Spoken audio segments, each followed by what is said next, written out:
চলো ভিতর চলো। তোমাকে ঘরের ভিতরে ঢুকুম না। জামাই বাবাজি, তুমি বিয়ে করার সময় তোর শ্বশুর বাড়ি থেকে এক গাদা যৌতুক নিছো। তুমি তোমার শ্বশুর বাড়ি থেকে যৌতুক হিসাবে ঠিক যা যা আনছো আমারও ঠিক তা যৌতুক হিসাবে দিবা। তা নাইলে তোমার বোনের লগে তুমি সংসার করুম না। আমরা আপনাদের যৌতুক হিসাবে কোনো টাকা পয়সা দিতে পারবো না। আপনি যদি যৌতুক নিয়ে বিয়া করতে পারে, আপনার বোনের জামাই কি লেখা যৌতুক পাইবো না? তুমি 7 দিনের মধ্যে টাকা ম্যানেজ করে আমার খবর দিবা। নিজে আইসা টাকা আর তোমার বোনের নিয়ে যাও।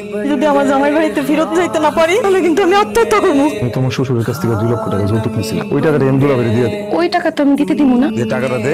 কোনো টাকা দেওয়া করে চলবে না। আপনি এই বাইক বেচতে পারবেন না। কেন এই বাইক আমি বিক্রি করতে পারবো না? এই বাইক আমার আব্বা আপনাকে যৌতুক দিচ্ছে। খুব দরকার কাকা, আমার 2 লাখ টাকা দেন, আমার বোনের জীবনের ব্যাপার। তুমি এই যে যৌতুক নিয়ে মেলা টাকা নিছো না, এই টাকা তোমার বোনের দিয়ে দাও, যেহেতু ঝামেলা শেষ। যাও টাকা নিয়ে যাও।